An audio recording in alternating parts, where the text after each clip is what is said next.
Hello, and welcome to today's video. If you're watching this video, it's for one of two reasons. One, you're planning on taking the GRE soon, or two, you actually have no intention of studying for the GRE whatsoever, and you're somehow watching this video anyway. In either case, welcome, you're already here, might as well stay for the rest of the show. So the backdrop of the story is I took the GRE back in June 25th, 2019, the summer right after I graduated from college, and on my first attempt got a near perfect score of a 168 on the verbal, 169 on the quantitative section, and a perfect 6 on the analytical writing section. And the more surprising thing is I spent only 20 days studying for the GRE from June 5th to June 25th when I actually took the exam. And so you might be wondering, what kind of weird things did you eat during this, or what kind of secret sleeping rituals did you have? And we'll be talking about those things in this video. One, what is the GRE? The GRE basically is the graduate school version of the SAT. So you take the SAT when you're trying to get into a college, and then you take the GRE if you're trying to get into grad school. But that does have a couple of different exceptions. For example, if you're going into medical school, you need to take the MCAT. If you go into law school, you need to take the LSAT. And business schools, you can take the GMAT, which is the primary test, but more and more schools are also accepting the GRE. And for me, I wanted to take the GRE because one, I am interested in graduate school, but two, I'm not exactly sure what kind of graduate school I'm interested in right now. I think I'm a kind of person who's really curious about a lot of different things, and the biggest things I'm considering are probably a PhD in economics, MBA, and a master's in public policy. But I think the key is trying to get a couple years of working experience first in order to figure out what kind of direction I really want to go into. So I think the GRE was the best way to go for me because it keeps those different options available. As for why I decided to take the GRE right after college, there's a really important reason for that. I knew right after college that I was going to be taking my gap year here in Taiwan, and then after that I'll be going full-time into consulting. And I think during those two time periods I didn't want to spend any kind of extra time having to prepare for an exam, because I think that would distract me from, here in Taiwan studying Mandarin, or two, when I'm working and maybe a lot more tired and don't have as much energy to study. So I set my test date for June 25th, right before I flew out to China to become a Shaolin monk, but that's kind of a different story, so we'll put that aside for now. And that brings us to the next part of the question, which is, how did you study? When did you start studying? What kind of things and resources were you using? I think the most important thing, first of all, is that you have to take a diagnostic test and figure out where you're starting from. So I took my diagnostic test on April 8th, back when I was still in school, because I wanted to see how much time I needed to give myself to study. And I got a 161 on the verbal, a 162 on the quantitative, and I think a 3.5 or a 4 on the writing section. I don't really remember that portion because it was bad. Well, that's not a terrible score, but for a lot of the programs that I was looking at, that wasn't going to be good enough. So for example, a lot of top 10 MBA programs, their average scores are somewhere around 163 to 166 for both the verbal and the quantitative section, and about a 4.5 to a 5 for the writing section. And so I knew that I was definitely going to have to study in order to get the score that I wanted, but also knew that I probably didn't have to study too much to make up the gap between the 161 and a 165. And also it was senior spring, and I wanted to make the best of my last semester of college, spend more time with friends, and really enjoy just being on a college campus while I still could. Even though I took the diagnostic test on April 8th, it wasn't until June 5th, almost 2 months later, when I actually started studying. And I know it was June 5th because I look back at my Princeton review portal, which I use for practice tests, and that was the first time that I took a practice exam after the one on April 8th. That brings us to this part of the question, which is from June 5th to June 25th, which is 20 days, how did you study? And I think we can answer that from three different angles, or at least there are three different approaches that I took to study. One, which I think is a pretty common method, not just for the GRE, but for all standardized practice tests, is just doing a lot of mock exams. And I think there's a really huge benefit to that. The first is that it gives you an idea of what the test is going to be like, and it also puts you into the testing frame of mind, which is when you're taking the test, you're going to have whatever the time frame is, 3 hours, 3.5 hours to finish it, and you're going to feel that time pressure. And when you're doing a mock exam, the same thing holds true if you're being strict with yourself. You have to finish the sections under a certain amount of time, and you also are going to get a sense of what it feels like 2-3 hours in when you're maybe a little tired, but still have to deal with a section and deal with new problems. One really important element that you can't ignore is after you're done taking the mock exam, to go back, review the problems, and make sure that you actually understand the problems that you got wrong and understand the ones that you were a little iffy about that maybe you got lucky on too. Otherwise, when you're doing the next mock exam, you're not going to understand the problems that you got wrong before, and you might make the same mistakes. The second way I prepared for the exam is you're not always going to have 3, 4, 5 hours to do a mock exam and then review the problems afterwards. Sometimes you might only have 20, 30 minutes, and sometimes you might not be home at all. And so it's really not convenient in those times to do a whole section or something like that. Maybe it's going out to get groceries with your mom, maybe it's you're stuck in traffic. I use 2 different apps that I can just pull out whenever and get a little bit of studying in. One of them is a vocabulary, I think it's called Vocab Test Builder or something like that by Magoosh. And the way they break it down is they break GRE vocabulary into basic, intermediate, advanced. And so anytime you can just pull it out, maybe you have 5 minutes and study a couple of words in.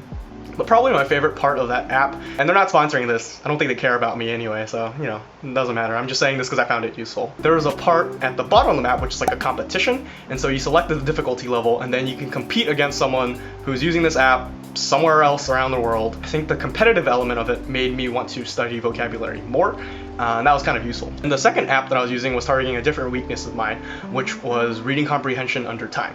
And so this app, I think, is called Galvanize Test Prep, GRE Test Prep, something like that. And it does reading comprehension sections and quantitative reasoning sections. And they're really short. They don't have the same number of questions. It might just be 3 or 5 questions, and you can do it in 5 to 10 minutes. After you answer all the problems, you can review them, and it has a pretty good explanation of why an answer is the way it is, or maybe why you got an answer wrong. Because of these 2 apps, whenever I felt like I had some time, maybe 5 minutes, maybe 10 minutes, I could also get some good studying in. And then finally, we have the really tricky, really thorny essay questions. I think for me, I've never been particularly good at doing timed essays. This is probably the most difficult part of studying for the GRE. And honestly, you don't need a 5.5 or a 6 for almost all programs. If you get a 5, that's already a really, really good score. But in most of my practice exams in the beginning, I was probably getting a 3.5 or a 4. The method that I found to be the most effective was looking at the different questions that ETS would have on their website and then using 5, 6, 7 minutes to outline an essay. And so the essay comes in 2 parts. There's an issue essay where you have to agree or disagree with the claim and then make an argument.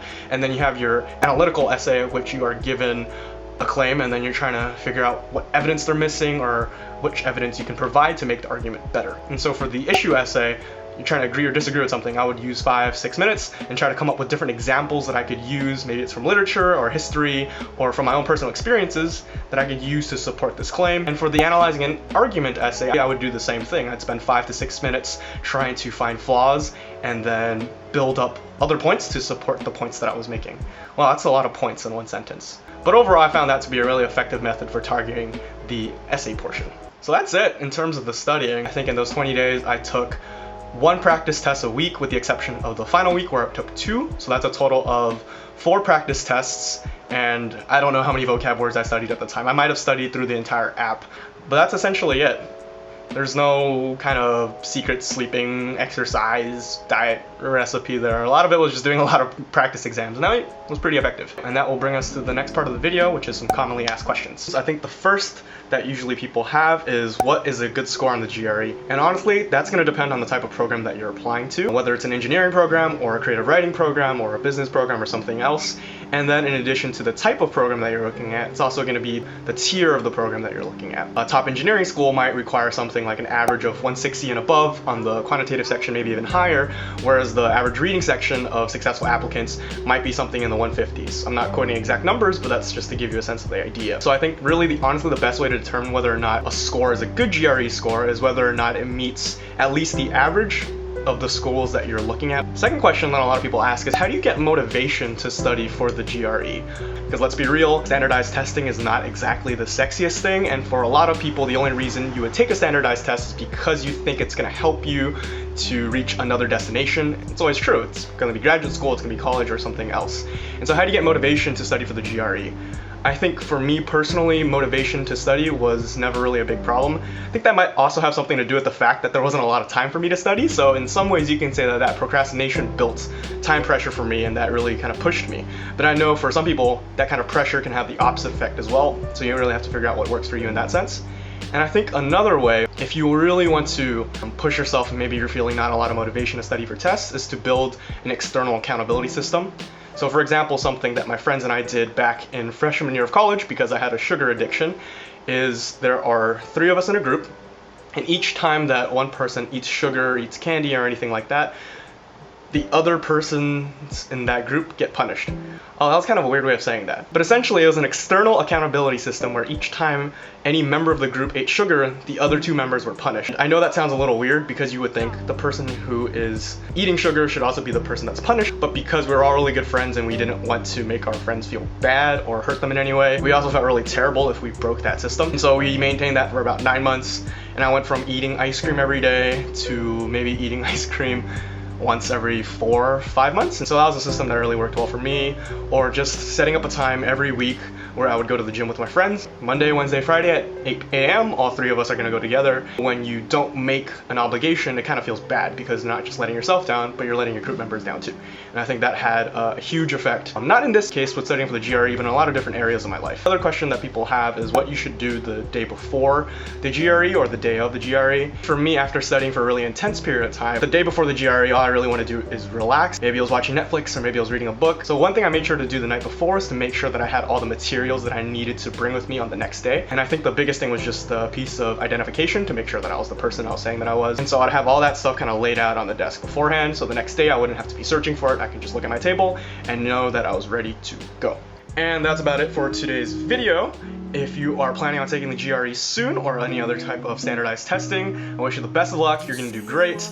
And if you aren't taking the GRE soon and you've watched this entire video, I'm not exactly sure what to make of that, but you're still awesome. Thanks for watching this video. In any case, if you have any questions about the GRE or, just about the GRE, let me know down below. And we'll catch you in the next one. She's a Mona Lisa. Everyone's lining up to see her.